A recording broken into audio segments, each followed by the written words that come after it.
오늘 우리에게 주신 하나님의 말씀은 예레미야 38장 2절에서 4절입니다.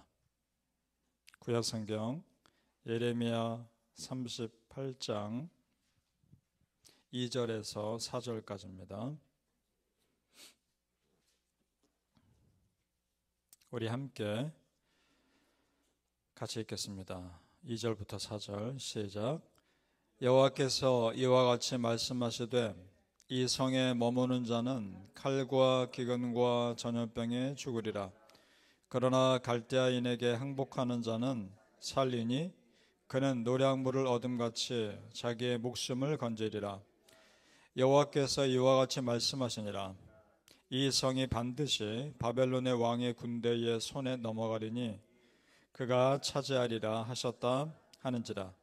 이에 고관들이 왕께 아뢰되 이 사람이 백성의 평안을 구하지 아니하고 재난을 구하오니 청하건대 이 사람을 죽이소서.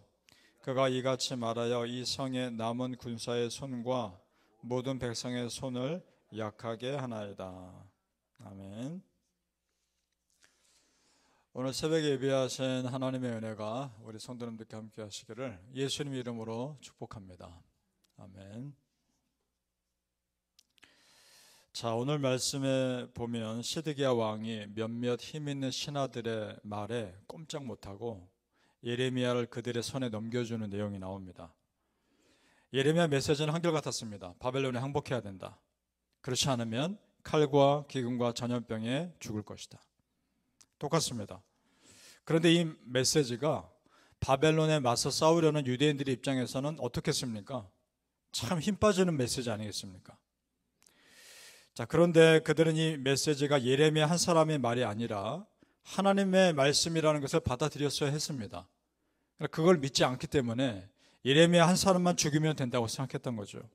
그래서 신하들 중에 높은 위치에 있는 사람들이 시드기야 왕에게 찾아와서 예레미야를 죽일 것을 요구합니다. 이에 시드기야 왕이 아무 말도 못하고 그들의 손에 내줍니다. 5절을 보시겠습니다. 5절 제가 읽겠습니다.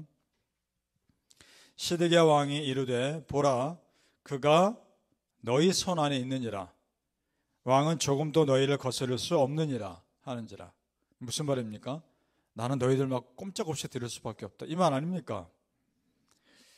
자, 시드기야 왕이 예레미야를 적대시하지 않았습니다. 죽일 마음도 없었습니다. 시드기야 왕은 예레미야에 대해서 비교적 호의적인 마음을 갖고 있었습니다.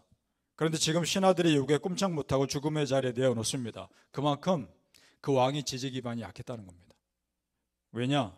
바벨론 제국에 세운 허수아비 왕이었기 때문에 그렇습니다. 그래서 백성들을 대표하는 신하들의 말을 무시할 수 없었던 거죠. 하지만 결과적으로 보면 그는 하나님보다 사람 두려워하는 왕이었던 겁니다. 빌라도 총독의 모습이 생각나지 않습니까? 사람들이 예수님을 십자가에 못 박아 죽이소서라고 했을 때 자기는 예수님 보기에 자기 보기에 예수님은 아무 죄가 없음에도 십자가에 못 박게 내어줍니다. 성도님들 이런 겁니다.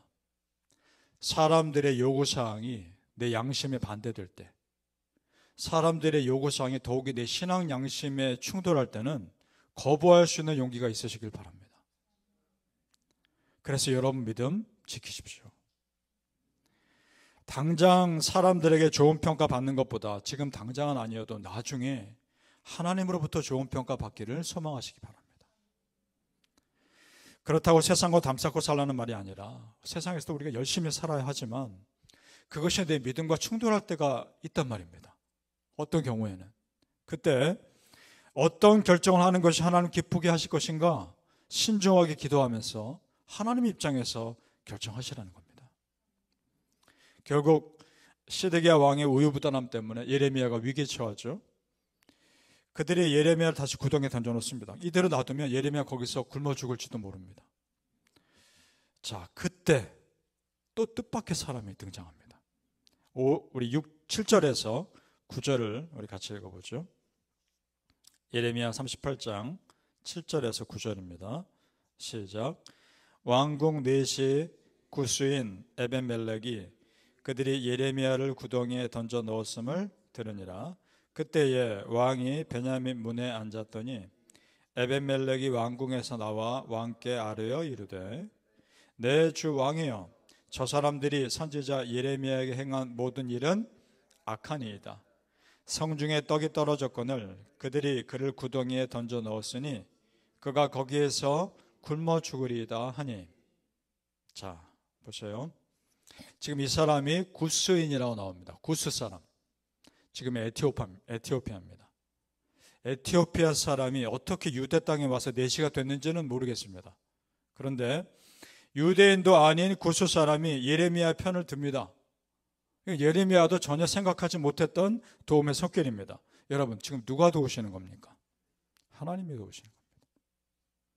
어떤 뜻밖의 도움의 손길들이 나에게 있다면 그건 하나님이 도우시는 겁니다. 그가 담대히 왕에게 말합니다. 저 사람들이 선지자 예레미야가 행한 모든 일은 악한 것입니다.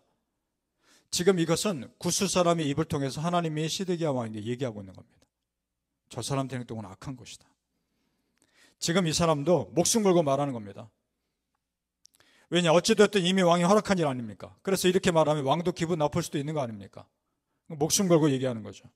하지만 아닌 것이 아니라고 말할 수 있는 용기가 그에게 있었던 겁니다.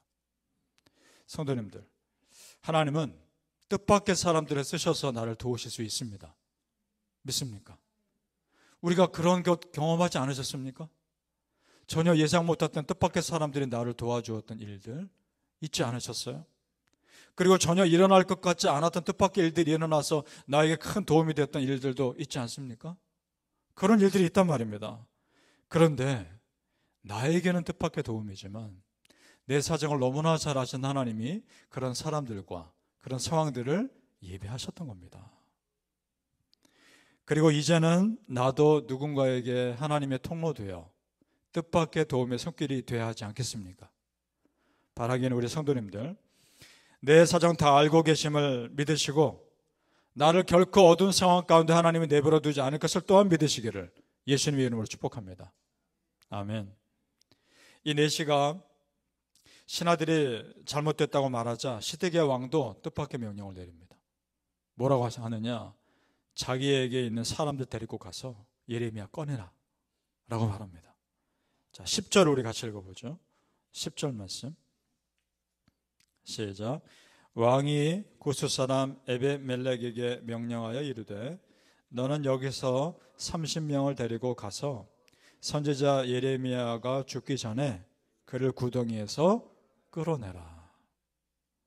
시드기야 왕 자체가 예레미야를 죽일 마음이 없었기 때문에 이런 명령을 내린 것이지만 옆에서 용기 있게 말해준 에벤멜렉이라는 사람이 있었기 때문에 이런 결정을 자신 있게 할 수 있었던 겁니다.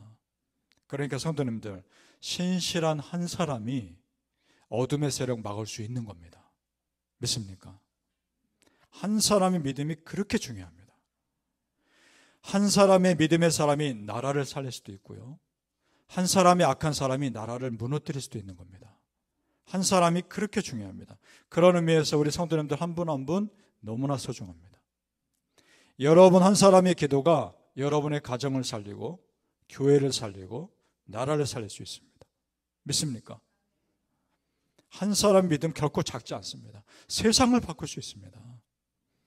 마틴 루터의 믿음과 결단을 생각해 보십시오.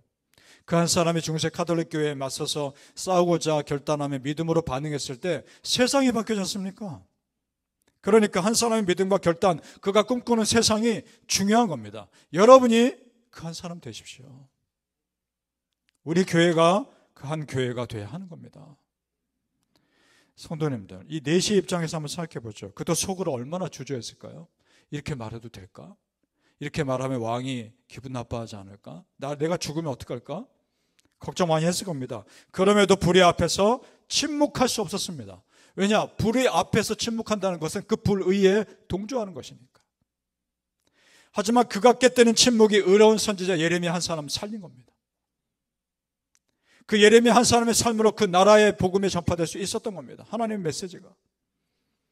그런 의미에서 믿음의 사람들 한 사람 정말 소중하죠. 예를 들어 사무엘 선지자 한 사람, 그 당시에 참 영적으로 어두웠던 그 세상을 영성을 깨우는 사람이 됩니다. 그리고 바울 한 사람, 그 한 사람 때문에 유럽이 복음화됩니다. 한 사람. 그래서 나의 믿음의 한마디, 나의 믿음의 한 행동이 내 삶을 바꿉니다. 그리고 그런 한 사람 한 사람이 모여서 그가 속한 공동체, 교회가 바뀝니다. 그런 교회들이 모여서 그 교회들이 속한 지역 사회가 바뀝니다. 결국 한 사람이 세상을 바꾸는 겁니다. 믿습니까? 바라기는 성도님들, 할 수 있는 한 믿음의 말을 하시고 할 수 있는 한 믿음의 행동을 하셔서 세상을 변화시키는 일에 자연스럽게 쓰임 받으시기를 예수님의 이름으로 축복합니다. 아멘. 기도하겠습니다. 아버지 하나님, 감사합니다. 나 한 사람이 믿음으로 반응했을 때 결코 작은 사람이 아님을 믿습니다. 내 기도가 내 삶을 바꾸고 내 가정과 내 교회를 바꾸며 이 땅을 바꿀 수 있는 줄 믿습니다. 우리가 그런 큰 사람임을 알게 하시니 감사합니다. 내가 세상을 바꾸는 데 쓰임받는 한 사람이 되게 해 주옵소서. 그리고 우리 교회가 세상을 바꾸는 데 쓰임받는 한 교회가 되게 하여 주시옵소서. 그래서 이 땅에 있는 동안 사명 잘 감당하고 하나님 앞에 서게 하여 주시옵소서. 아버지 하나님, 내가 제2의 마틴 루터가 될 수도 있는 것이고 내가 사무엘이 될 수도 있는 것이고 내가 바울이 될 수도 있는 거 아니겠습니까? 내가 예레미야가 될 수도 있는 거 아니겠습니까? 아버지 하나님, 그 믿음 가지고 우리에게 주어진 믿음의 삶 살아가게 하여 주시옵소서. 할 수 있는 한 믿음의 말을 하게 하시고 할 수 있는 한 믿음의 행동을 하게 하시고 나중에 하나님 앞에 섰을 때 잘했다, 착하고 충성된 종아, 이 말 듣게 하여 주옵소서. 감사하며 예수님 이름으로 기도합나이다.